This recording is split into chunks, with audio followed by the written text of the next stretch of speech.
2025 ನನಗೆ ಸ್ವಲ್ಪ ಡಲ್ ಆಗೇ ಇತ್ತು. ನಮ್ಮ KFI ಪರಿಸ್ಥಿತಿ ಕೂಡ ಕಳೆದ ಕೆಲವು ವರ್ಷಗಳಿಂದ ಹಾಗೆ ಇದೆ ಅಂತ ಇಟ್ಕೊಳ್ಳಿ. ನಮ್ಮಲ್ಲಿ ಇನ್ನೂ ಹೆಚ್ಚು ಸ್ಟಾರ್ಸ್ ಬೇಕು. ಇರೋ ಸ್ಟಾರ್ಸ್ಗಳ ಚಿತ್ರಗಳು ರೆಗ್ಯುಲರ್ ಆಗಿ ಚಿತ್ರಮಂದಿರಗಳಿಗೆ ಬರ್ತಾ ಇರಬೇಕು. ಇಲ್ದಿದ್ರೆ ಕಷ್ಟನೇ. ಈ ವಾಕ್ಯವನ್ನ ಹೇಳಬೇಕಾದ್ರೇನೆ ನನಗೆ ಹೊಳೆದಿದ್ದು 2025ರಲ್ಲಿ ಗೋಲ್ಡನ್ ಸ್ಟಾರ್ ಗಣೇಶ್ ಅವರ ಯಾವ ಚಿತ್ರವೂ ಬಿಡುಗಡೆ ಆಗ್ಲಿಲ್ವೇನೋ. ಅದನ್ನ ಯಾಕೆ ಹೇಳ್ತಾ ಇದ್ದೀನಿ ಅಂದ್ರೆ, ಅವರು ರೆಗ್ಯುಲರ್ ಆಗಿ ಫಿಲ್ಮ್ಸ್ ನಲ್ಲಿ ಆಕ್ಟ್ ಮಾಡಿ ಅವರ ಫಿಲ್ಮ್ಸ್ ರಿಲೀಸ್ ಆಗೋ ಒಬ್ಬ ವ್ಯಕ್ತಿ.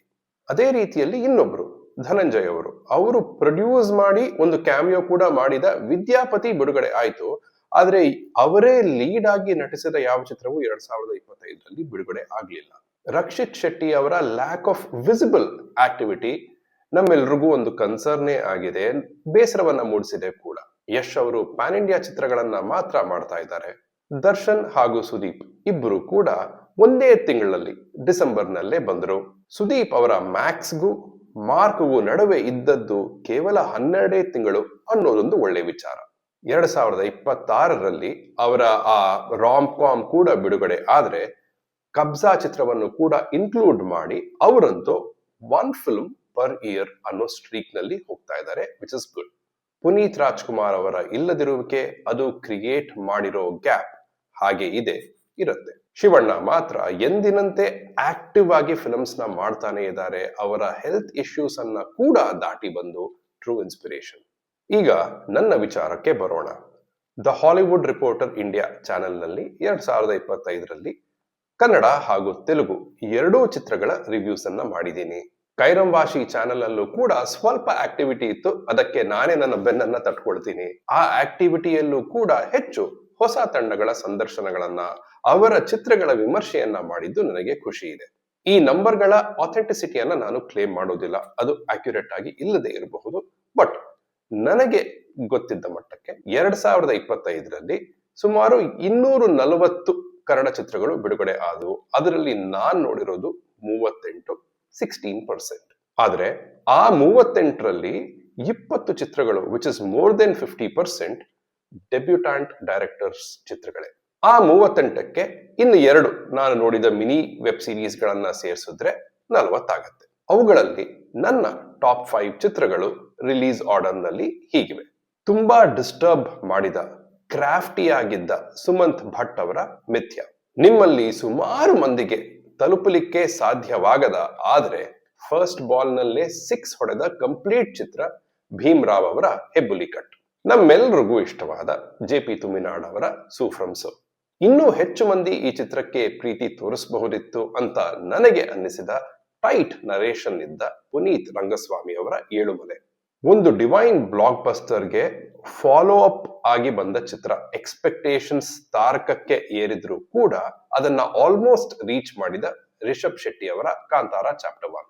ಈ 5 ಚಿತ್ರಗಳಲ್ಲಿ ನೋಡಿ ನೀವೇ 4 ಚಿತ್ರಗಳನ್ನ ನಿರ್ದೇಶನ ಮಾಡಿರೋರು ಡೆಬ್ಯೂಟಾಂಟ್ ಡೈರೆಕ್ಟರ್ಸ್ ಏನೆ. ಹಾಗಾಗಿನೇ ನಾನು ಹೇಳ್ತಾ ಬಂದಿರೋದು ಏನು ಅಂದ್ರೆ, KFI ನಲ್ಲಿ ನನಗೆ ಭರವಸೆಯನ್ನ ನೀಡೋದು ಈ ಡೆಬ್ಯೂಟಾಂಟ್ ಡೈರೆಕ್ಟರ್ಸ್ ಹಾಗೂ ಹೊಸ ತಂಡಗಳು ಮಾತ್ರ. ಈ ಟಾಪ್ 5 ಚಿತ್ರಗಳನ್ನ ಹೊರತುಪಡಿಸಿ ನಾನು ಈಗ ಹೇಳುವ ಈ ಚಿತ್ರಗಳು ನನ್ನನ್ನ ಒಂದಲ್ಲ ಒಂದು ರೀತಿಯಲ್ಲಿ ತಕ್ಕ ಮಟ್ಟಿಗೆ ಇಂಪ್ರೆಸ್ ಮಾಡಿದ ಚಿತ್ರಗಳೇ. ಕಾನ್ ಮೆನ್ ಬೇಸ್ಡ್ ಆಂಥಾಲಜಿ ಕೇಶವ್ ಮೂರ್ತಿ ಅವರ ನಿಮ್ಮ ವಸ್ತುಗಳಿಗೆ ನೀವೇ ಜವಾಬ್ದಾರರು. ಒಂದು ಡಿಸ್ಕವರಿಯ ಜರ್ನಿ ಕುಲ್ದೀಪ್ ಕಾರಿಯಪ್ಪ ಅವರ. ನೋಡಿದವರು ಏನಂತಾರೆ, ಟಾಪ್ ನಾಚ್ ಮೇಕಿಂಗ್ ಇತ್ತು. And once again I felt it deserved a little more love then it got. Vamshi Krishna Srinivas ಅವರ ಫೈರ್ಫ್ಲೈ. ಸಮರ್ಥ್ ಬಿ ಕಡ್ಕೋಲ್ ಅವರ ಎಡಗೈಯೇ ಅಪಘಾತಕ್ಕೆ ಕಾರಣ. ಅಭಿಲಾಷ್ ಶೆಟ್ಟಿ ಅವರ ನಾಳೆ ರಜಾ ಕೋಳಿ ಮಜಾ. ಸಾರ್ಥಕ್ ಹೆಗಡೆ ಅವರ ಗ್ರೀನ್ ಗರ್ಲ್. ಸಿಂಪಲ್ ಫನ್ ಎಂಟರ್ಟೈನ್ಮೆಂಟ್ಗೆ ಶಶಾಂಕ್ ಅವರ ಬ್ರಾಟ್. ಸೆಕೆಂಡ್ ಹಾಫ್ಗಾಗಿ ಸಿಂಪಲ್ ಸುನಿ ಅವರ ಗತವೈಭವ. ಕಾನ್ಸೆಪ್ಟ್ಗೆ ಹಾಗೂ ಅದನ್ನ ಹ್ಯಾಂಡಲ್ ಮಾಡಿರೋ ರೀತಿಗೆ ಪ್ರತಾಪ್ ಗಂಧರ್ವ ಅವರ ಕಂಗ್ರಾಚುಲೇಷನ್ಸ್ ಬ್ರದರ್. ಡಿಸೆಂಬರ್ನಲ್ಲೇ ದ ಡೆವಿಲ್ 45 ಮಾರ್ಕ್ ಬಂದ್ವು. ಈ 3 ಚಿತ್ರಗಳಲ್ಲಿ ಇದು ನನ್ನ ನಂಬರ್ 1, ನಂಬರ್ 2, ನಂಬರ್ 3 ಅಂತ ನೀವು ಕಮೆಂಟ್ಸ್ ನಲ್ಲಿ ತಿಳಿಸಿ. ಈ ಎಲ್ಲಾ ಚಿತ್ರಗಳ ನನ್ನ ವಿಮರ್ಶೆಯನ್ನ ಹಾಗೂ ಈ ಚಿತ್ರಗಳು ಯಾವ ಯಾವ OTT ಪ್ಲಾಟ್ಫಾರ್ಮ್ ಗಳಲ್ಲಿ ಲಭ್ಯವಿದೆ ಅನ್ನೋ ಮಾಹಿತಿಯನ್ನ ನಾನು ಡಿಸ್ಕ್ರಿಪ್ಷನ್ ನಲ್ಲಿ ಕೊಟ್ಟಿರ್ತೀನಿ. ಇದು ನನ್ನ ನಂಬರ್ಸ್ ಅಲ್ಲ, ವಿಕಿಪೀಡಿಯಾದಲ್ಲಿದ್ದ ನಂಬರ್ಸ್. ಒಮ್ಮೆ ನೋಡಿ. ಅಫ್ಕೋರ್ಸ್ 45 ಹಾಗೂ ಮಾರ್ಕ್ ನಂಬರ್ಸ್ ಅಪ್ಡೇಟ್ ಆಗಿಲ್ಲ.